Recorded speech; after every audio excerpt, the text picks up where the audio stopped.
Okay, bismillahirrahmanirrahim. Alhamdulillahirabbil alamin wassalatu wassalamu ala asyrafil anbiya'i wal mursalin wa ala alihi wa sahbihi ajmain. Assalamualaikum warahmatullahi wabarakatuh. Salam sejahtera. Selamat malam semua.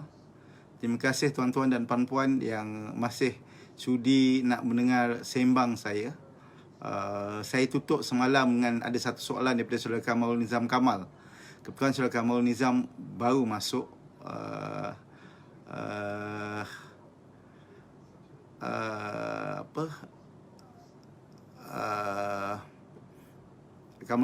Kamalul Nizam semalam bercakap soal apa maksud penulis prolifik. Kalau kat Malaysia, siapa yang kita boleh kategorikan penulis yang prolifik? Saya nak fikir soal penulis prolifik adalah penulis yang konsisten mengeluarkan buku yang kerap. Saya fikir sekarang ni, kalau kat Malaysia, penulis paling prolifik adalah Dr. Muhammad Daud Bakar. Dr. Muhammad Daud Bakar ni adalah Presiden URA. Dalam masa sama, beliau adalah pengurusi Majlis Agama Islam Wilayah Persekutuan. Dan juga dalam masa sama adalah founder dan juga pengurusi Amani Group. Saya ingat tahun ni je saya tak kira berapa banyak buku yang dia telah tulis. Di samping itu, saya juga melihat Datuk Sri Zaini Ujang antara penulis yang prolifik juga. Tiap-tiap tahun ada bukunya, 2 atau 3, bergantung pada keadaan. Tapi kalau kategori novel, antara penulis yang prolifik di Malaysia adalah seperti Ramli Awang Mursyid, yang saya ingat hampir tiap-tiap tahun dia akan keluarkan buku. Kalau sebelum ni dia akan keluarkan buku tentang buku dia lah, buku-buku misteri dia yang memang ramai peminat setia yang akan menunggu. Itu antara contoh-contoh yang saya tahu dan saya minat sikit lah. Ada cadangan daripada Puan Zini, Encik Hel tak nak bercakap hal layout buku. Setiap buku perlu ada jiwa tersendiri, perlu ada direction. Tidak boleh buat buku dengan menggunakan template layout sama yang digunakan buku lain. Okey, saya ingat itu tajuk yang sangat menarik. Tapi ini tajuk yang saya boleh buat satu bab tentang layout. Kita akan bincangkan nanti hari Selasa malam. Kita bincang hanya layout saja, dan akan tunjukkan contoh-contoh layout yang ada. Kalau tuan-tuan boleh kongsikan apa layout yang menarik dan sebagainya, kita boleh ceritakan perkara tersebut. Rashid, terima kasih. Nadra Adina, Assalamualaikum Cik He. Wah, macam masuk kelas perniagaan penerbitan pula malam ni. Nadra Adlina adalah pelajar saya di Aswara. Saya mengajar perniagaan penerbitan di Aswara. Jadi Nadrah ni antara pelajar saya lah. Dia nak jadi penulis Nadrah ni. Tapi kita tunggulah bila buku tulisan dia akan keluar. Okey, saya harap saya menjawab soalan Saudara Kamalul Nizam Kamal tentang penulis prolifik. Saya nak sambung sedikit sambil menunggu soalan yang lain. Yang Puan Zini punya kita akan buat satu tajuk khas hanya tentang layout nanti. Kalau okey, saya nak cerita satu lagi ialah semalam dan malam sebelumnya saya bercerita bagaimana kita nak menjadi penulis, bagaimana boleh kita buat bagaimana kita bersedia. Setiap orang ada cerita. Tapi ramai orang kata saya tak tahu macam mana nak mula. Macam mana saya nak mula menulis, saya tak tahu. Okey. Sebab tu kalau kita tanya Pak Samad, apa yang penulis perlu lakukan? Penulis perlu pertama membaca, kedua membaca, ketiga membaca, keempat terus membaca. Penulis perlu banyak membaca. Sebab dengan membacalah kita boleh sebenarnya mendapat ilham, mendapat kerangka, mendapat teladan, mendapat sempadan buku macam mana yang kita nak tulis. Sebab tu ramai orang kata, macam juga orang yang bercakap ni, a good public speaker. Siapakah orang yang paling pandai untuk bercakap? Orang yang pandai bercakap, asas pertama ialah dia kena pandai mendengar. Hanya pendengar yang baik akan menjadi pembidato yang bagus. Tapi kalau dia tak dengar orang cakap, maka dia tak boleh buat itu. Sama juga dengan penulis. Penulis yang baik perlu banyak membaca. Sebab dengan membaca, kita akan memperolehi ilmu pengetahuan. Pertama ialah tentang duduk perkara bagaimana buku kita tulis. Kalau kita nak buat biografi contohnya, saya tertarik dengan biografi yang biografi Dr. Irwandi Jaswir. Dia pensyarah UIA. Tadi saya dah keluarkan buku tu, nampak gaya. Tapi saya tak tahu saya letak kat mana. Macam dah keluarkan tadi Dr. Irwandi punya. Irwandi Jaswir. Ada kat depan saya. Masalah. Dr. Irwandi Jaswir. Dr. Irwandi Jaswir ni adalah Profesor Halal Penerobos Batas. Ini terbitan Indonesia. Profesor Irwandi rakyat Indonesia yang mendapat banyak award, tapi dia bertugas di Universiti Islam Antarabangsa Malaysia. Bila dia dapat buku ni, dia hadiahkan kepada saya. Dia minta alamat saya, Tuan Mak Mahir, dia hadiahkan, dan saya dah buat review dalam FB saya. Tapi buku sebegini memanglah buku walaupun tentang Profesor Irwandi, yang menulis adalah Owen Putra, penulis Indonesia. Yang saya nak sebut ialah penulisan seperti ini memerlukan banyak kajian. Kalau kita nak buat, misal katalah, contoh saya buat, contoh buku saya Grab Blues. Banyak keadaan saya akan terlupa fakta. Saya hanya teringat cerita, tapi kita terpaksa membaca balik Google.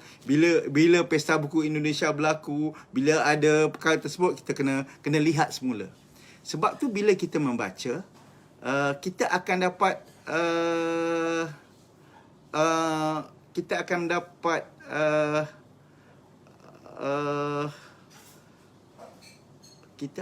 dapat banyak ilham dan juga memenuhi fakta yang kita nak buat. Fadlina bertanya tentang Profesor Irwandi. Dia di kuliah engineering. Dia memang sangat tersohor dapat anugerah yang Saudi Award tu. Dia dapat award baru ni.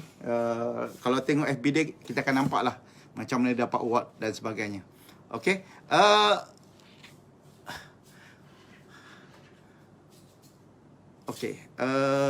Datin Sarah ni, Zizawani, terima kasih. Daud, terima kasih. Bercakap ada cadangan juga menggalakkan penerbit aktiviti perbukuan untuk mendapatkan dana aktiviti dan program perbukuan. Potongan cukai disediakan oleh LHDN serta pulangan yang menarik kepada pencari dana. Okey. Saya akan sentuh sebelum tu. Tapi tentang membaca ni, jadi kita kena menjadi penulis, tak boleh tak membaca. Tapi kalau nak membaca sebenar, macam mana? Macam mana kita nak baca sebenarnya? Apa tip yang bagus untuk kita membaca? Apakah kita perlu menjadi pembaca yang tegar? Minta maaf kalau tuan nampak macam saya ke belakang sedikit, sebab saya nak keluarkan buku. Saya ni tak lepas sebagai orang yang memang penjual buku kan. Jadi dia tak boleh. Bila cerita macam ni, saya teringat buku apa yang kita buat. Kalau nak membaca, tuan-tuan dan puan-puan, apa yang kita nak pastikan kalau kita nak membaca tu, bagaimana nak baca? Saya kata, saya ada masalah kalau saya nak baca ni tak pernah habis. Okey. Ada satu buku, tuan-tuan, membaca oleh motivasi dan kaedah oleh Datuk Seri Zaini Ujang. Dia ceritakan macam mana kaedah membaca dan bagaimana membaca tu sebenarnya, apa tujuan kita membaca. Membaca ni ada sebab-sebab, ada tingkat-tingkat tertentu. Ini yang penting untuk kita buat. Jenis pembaca tu pelajar atau pembaca umum. Hasil membaca dia akan membuat pandangan menyeluruh. Kalau mahasiswa atau pembaca umum, tujuannya adalah untuk menguasai asas ilmu. Pelajar dan yang biasa ni untuk mengetahui asas ilmu. Mahasiswa pembaca untuk menguasai asas ilmu dan mengamalkan ilmu asas. Kemudian pakar, macam-macam lah. Jadi kita akan melihat bahawa tak semestinya bila kita baca tu, kita baca keseluruhan buku. Kita baca untuk tujuan apa? Kita cari bab macam mana, sebab tu buku ni semua, kebanyakan kalau buku tu ada indeks. Dengan indeks kita akan tahu. Sebab tu kalau tuan ingat 2 malam lepas, bila saya tanya Datuk Seri Zaini Ujang tengah baca buku Puan Muhammad Haji Saleh, 3 volume yang tebal-tebal tau, macam mana Datuk Seri baca? Tebuk-tebuk. Dia tahu apa yang dia nak buat, apa jis yang nak buat. Okey. Datin Sarah ada cadangan juga menggalakkan penulis-penerbit aktivitas perbukuan untuk mendapatkan dana aktiviti dan program perbukuan. Potongan cukai disediakan oleh LHDN serta pulangan yang menarik kepada pencari dana. Okey, Datin Sarah nak saya berkongsi sebenarnya ialah MBKM, Majlis Buku Kebangsaan Malaysia, kita telah diberikan potongan cukai untuk aktiviti membaca dan juga untuk pesta buku. Jadi tahun ini kalau ada sesiapa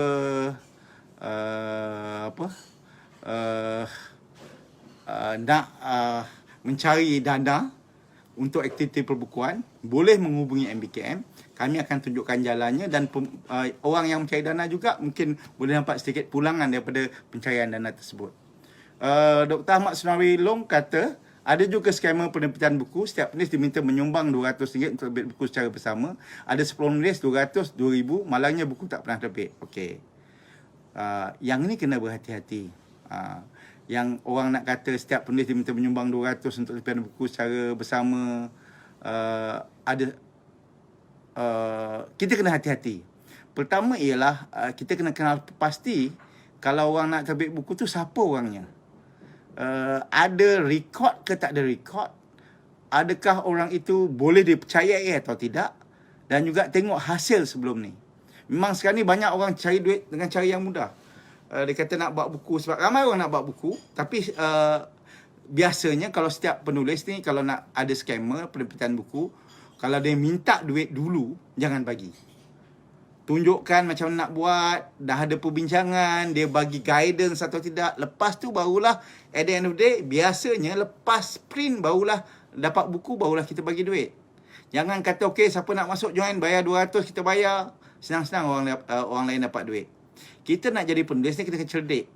Kita jadi penulis tak bolehlah sembrono, orang cakap je kita terus ambil. Tuan-tuan dan puan-puan, berhati-hati dengan skema yang Dr. Ahmad Sunari Long sebutkan ni.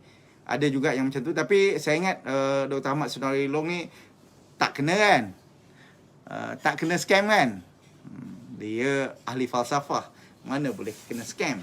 Sebelum orang tu scam dia scam orang tu dulu dengan falsafah dia. Datin Sarah menyebut bahawa tentang derma ataupun bukan derma, sumbangan untuk aktiviti perbukuan ni boleh melalui individu ataupun melalui syarikat. Itu perkara yang boleh kita buat. Saudara Hafiz Abdul Latif, terima kasih. Saya dengar legasi Okhad akan diteruskan melalui secara online. Okey. Gabriel Kim Juan nak supaya perbincangan tentang penerbitan buku. Sebenarnya selepas nanti kita pergi kepada layout, lepas tu kita akan buat macam mana buku tu dibuat.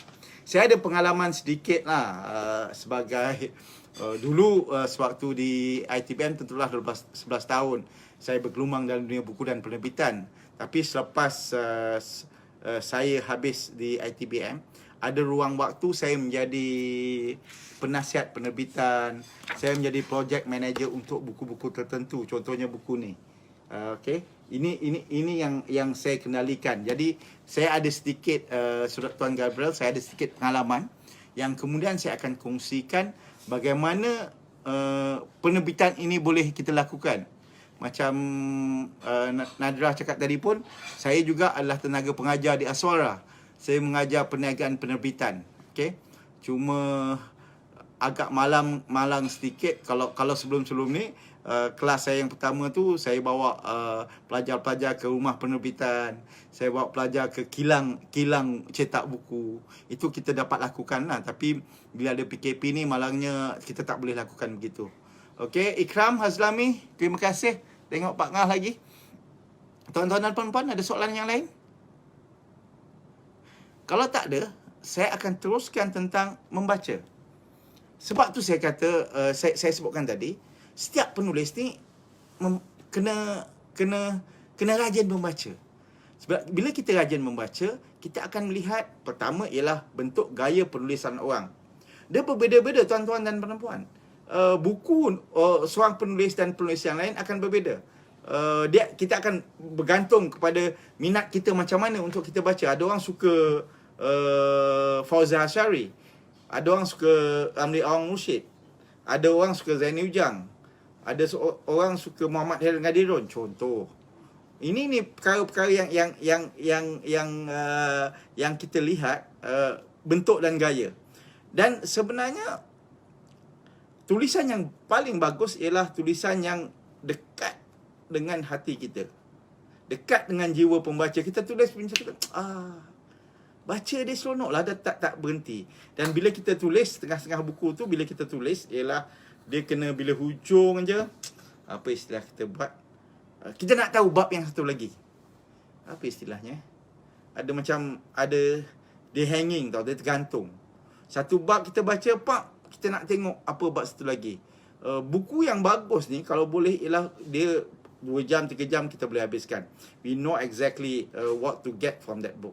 Okay? Tapi itu buku-buku yang ringan lah. Saya faham kalau buku falsafah, buku undang-undang, tuan takkan boleh habiskan satu buku dalam 3-4 jam. Mati nanti. Okay. Fakulti di UIA. Oh, Fadlan Siddiq di atas pada fakulti sekarang. Itu Zuri kata Fadlina. Okey, Prof Irwandi dia adalah saya katakan tadi Fakulti Kejuruteraan UIA. Dia banyak buat pasal halal. Okey. Okey. Okey. Saya nak cari istilah cliffhanger. Puan Zini kata. Puan Zini kata cliffhanger. Datuk Anas pun kata cliffhanger. Dua-dua kata cliffhanger. Cliffhanger, dia ujung tu tergantung. Alamak, apa nak cakap? Kita pun terpaksa buka satu lagi. Jadi benda-benda macam ni akan menjadi menarik minat kita untuk hook pada cerita tersebut. Terutamanya kalau cerita tu cerita fiction, novel contohnya. Sangat penting ada elemen cliffhanger supaya kita nak tahu apa yang selanjutnya. Jadi kita boleh habiskan novel dalam satu malam je. Sebab kita hook, kita nak tahu what next. Ini boleh dilakukan untuk kisah-kisah yang novel, travelog, semua itu akan memungkinkan kita menarik minat. Biasanya kemudian Puan Zini kata penghujung buku tu mesti ada penutup yang melegakan. Tuan-tuan, dekat India kalau cerita Hindustan, hero mati, dia boleh bakar panggung wayang, tuan-tuan dan puan-puan. Sebab dia kata lah, pejuang banyak-banyak mati. Kan? Tak best lah macam tu kan? Sebab tu kadang-kadang dalam buku ni pun, hujung tu kita baca, best. Kita rasa dah lega. Kita rasa dah selesai. Sebab tu kita kena bijak, tuan-tuan, untuk menulis. Saya ingin ulangi. Kita menulis buku ni, yang buku dijual, bukannya untuk diri kita sendiri. Tak bolehlah kita kata kita tulis sebab saya nak menulis. Tak boleh tak. Saya menulis kerana nak pembaca memahami apa yang nak saya sampaikan. Itu paling penting. Macamlah kita berceramah, tuan-tuan dan puan-puan. Kalau kita berceramah, sebenarnya kita tak boleh shout sendiri. Kecuali kita ada nama lah. Syed Naqib Al-Atas, dia bercakap, dia orang akan ikut sebab nama dia, dan ilmu setiap patah kata yang dia keluarkan tu adalah macam wah, semua kan, falsafah yang penuh. Tuan Hassan Majid, terima kasih join saya hari ini. Yang penting pada saya adalah bagaimana pembaca boleh menerima kita. Akhirnya di hujung buku tu kita akan rasa best. Okey, di hujung buku akan ada rasa best. Tuan-tuan dan puan-puan, sebab tu kalau kita tengok penulis-penulis yang hebat, penutup dia akan memberikan conclusion atau kesimpulan yang akhirnya kita tahu, wah, ini apa yang kita nak. Sebab tu semalam kita katakan bahawa kalau kita nak tulis buku, kita start tulis tu, kita kena tahu apa endingnya. Bab terakhir tu bab apa kita kena tahu. Sebab kalau kita tak tahu, tuan-tuan dan puan-puan, buku kita takkan siap-siap. Sebab kita rasa ada benda lagi yang kita nak buat. Sekejap tuan-tuan lampu saya terbakar.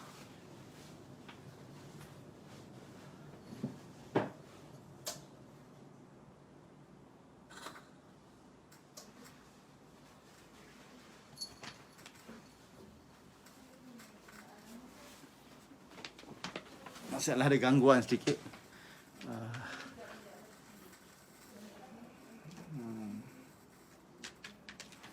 Kadang-kadang live ni itu masalah dia.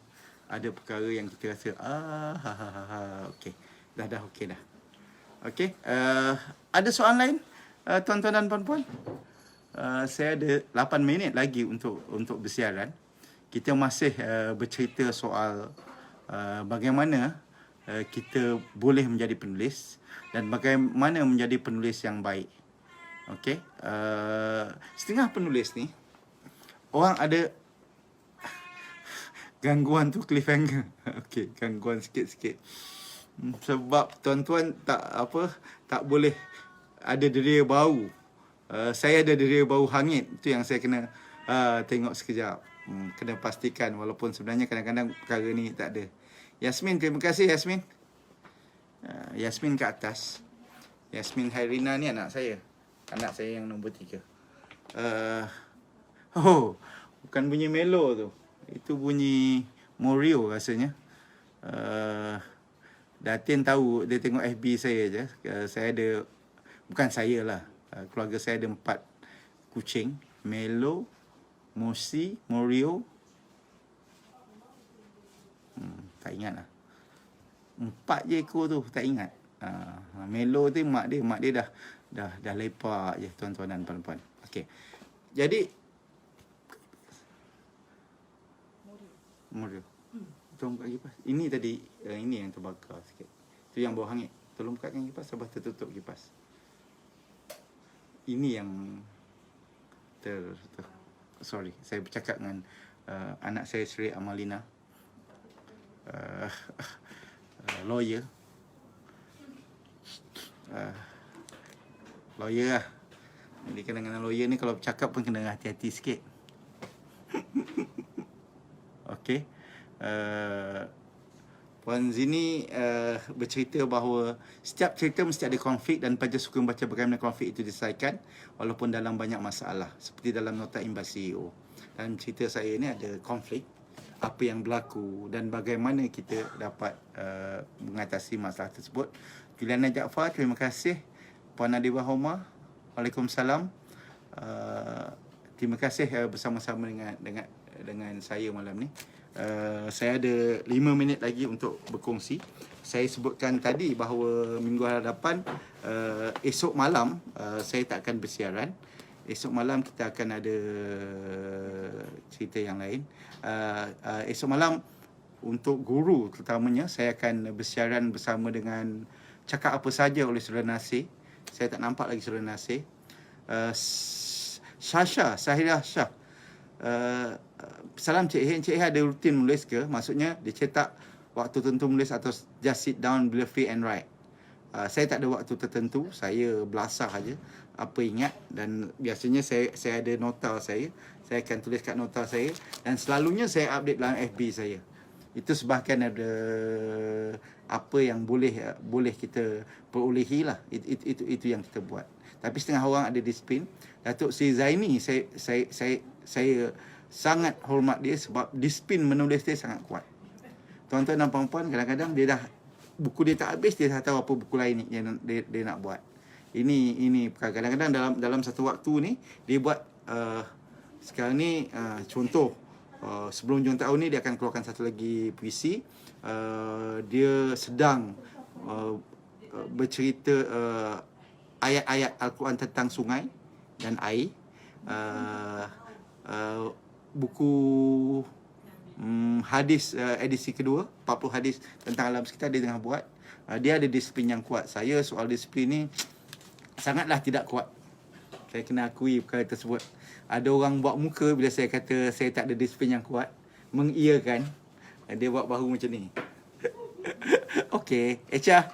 Tak apa Echa, lewat pun tak apa. Ini kelebihan FB. Boleh ulang dengar lepas ni. Macam malam tadi, selepas je sesi saya. Sebab saya ni peminat Tegar M. Nasir. Ada garasi buat live interview M. Nasir. Habis sesi saya tu, saya ulang balik, saya dengar interview M. Nasir dengan Zainal Rashid Ahmad. Walaupun minggu lepas saya dah interview M. Nasir 1,5 jam.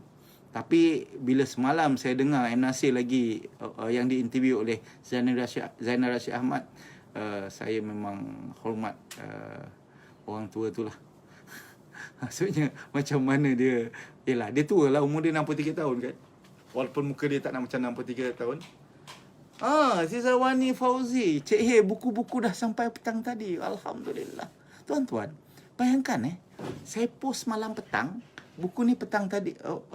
Zizawani dah dapat petang tadi. Okey Zizawani, tulisan saya okey ke tak? Menambah semangat ke tak? Meruntuhkan semangat.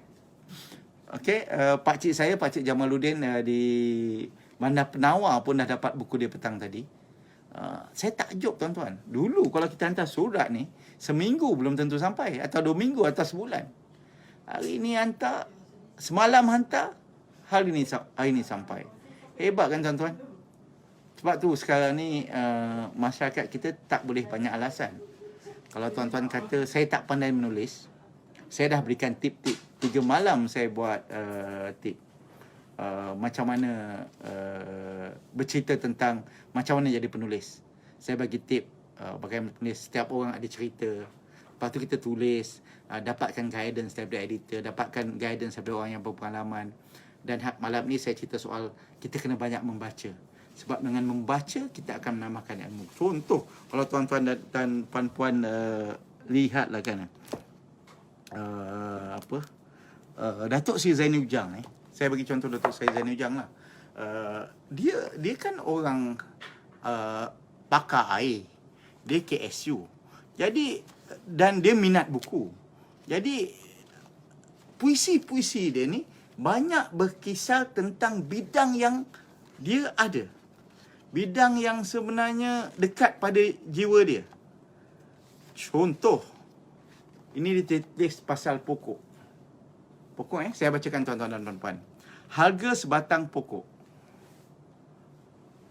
Sebatang pokok hanya dihargai sesungguhnya oleh pengembala di tengah terik panas padang pasir, oleh berburung singgah melepas lelah, oleh pengusaha buah-buahan setiap tibanya musim menuai, oleh pengusaha balak untuk diperdagangkan di pasaran global, oleh pelarian yang timpa musibah gara-gara perubahan suhu bumi yang menggila. Sebatang pokok bermulanya sebuah hutan dan kehidupan, bercambahnya sebuah bangsa dan peradaban. Ini bidang yang memang Datuk Seri Zaini dekat tentang alam. Jadi dia buat puisi tentang perkara tersebut.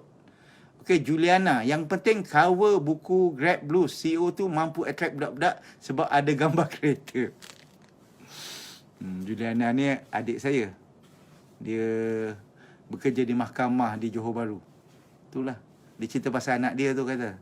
Buku saya pun anak-anak minat sebab ada gambar kereta. Siapa? Baby suka yang buku Cik A dia ni. Okey. Ifah Fazil dan Muhammad Sofi, terima kasih dan Datin sebut. Sebab tu tuan-tuan dan puan-puan, sempena Hari Guru tahun ini, MBKM akan melancarkan projek Guru Menulis Cerpen. Kita tuan-tuan boleh melayari web MBKM atau esok bersama-sama dengan saya dan juga Nuha Book Saudara Nasir, dan juga kita akan siarkan di FB saya dan juga FB MBKM untuk projek yang kita menggalakkan guru-guru menulis cerpen. Okey, ada 5 tema yang kita cadangkan. Jadi siapa-siapa guru-guru yang ada ni, saya tahu Zizawani pun nak join ni. Kita boleh sebenarnya, apa yang kita buat ialah esok saya akan terangkan sekali lagi melalui FB, medan yang lebih luas. Selepas tu kita akan memberi bimbingan. Kita ada 5 pembimbing yang kita dah pilih untuk membimbing guru-guru yang nak membuat cerpen. Selepas tu hantar pada MBKM. MBKM akan terbitkan kumpulan cerpen tersebut. Jadi tuan-tuan dan puan-puan, malam esok saya tidak bersiaran. Tapi kalau nak dengar juga saya bersiaran di CHAS, cakap apa saja oleh yang dikendalikan oleh Saudara Nasir. Saya akan upkan posternya esok pagi kalau tuan-tuan sudi. Jadi terima kasih kerana masih setia bersama saya. Minggu hadapan, hari Selasa, saya akan bercakap soal layout buku. Bagaimana layout yang cantik, bagaimana layout yang menarik. Dan kalau tuan-tuan ada layout buku yang tuan-tuan suka, tuan-tuan boleh bagi pandangan. Saya suka kalau sembang PKP 3.0 ini kita buat pelbagai hala. Pandangan saya, pandangan tuan-tuan dan puan-puan, supaya kita boleh menambah ilmu kita. Saya taklah pandai sangat tuan-tuan dan puan-puan, tapi saya ada sedikit ilmu dan saya nak berkongsi apa yang saya ada, menepati apa yang Rasulullah sebutkan, baligu ani walau ayah, sampaikanlah daripadaku walaupun satu ayat. Kita harap ayat itu ayat yang baik. Kita harap ia akan memotivasikan tuan-tuan dan puan-puan, dan kita harap pani tuan-tuan dan puan-puan boleh menjadi penulis. Dan kalau tuan-tuan dan puan-puan dah jadi penulis, akan menambah buku tuan-tuan dan puan-puan. InsyaAllah kita akan berjumpa lagi hari Selasa malam di FB saya 9.30 sampai pukul 10 je tuan-tuan dan puan-puan. Ini pun dah pukul 10 2 minit. Terima kasih banyak-banyak untuk yang setia bersama saya. Kalau ada sesiapa yang nak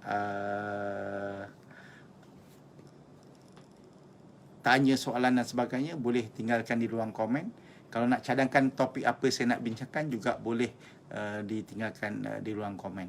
Mungkin satu hari nanti saya akan bincang. Ada orang tanya macam mana nak terbit buku, berapa harga dan kosnya. Saya mungkin boleh memberikan garis panduan bagaimana ia boleh dibuat, supaya nanti macam Dr. Ahmad Sunari Long kata, kita tak kena scam, kan? Sekarang scammer ni macam-macam. Scammer nak buat buku pun ada juga. Tuan-tuan dan puan-puan, terima kasih. Jumpa hari Selasa malam.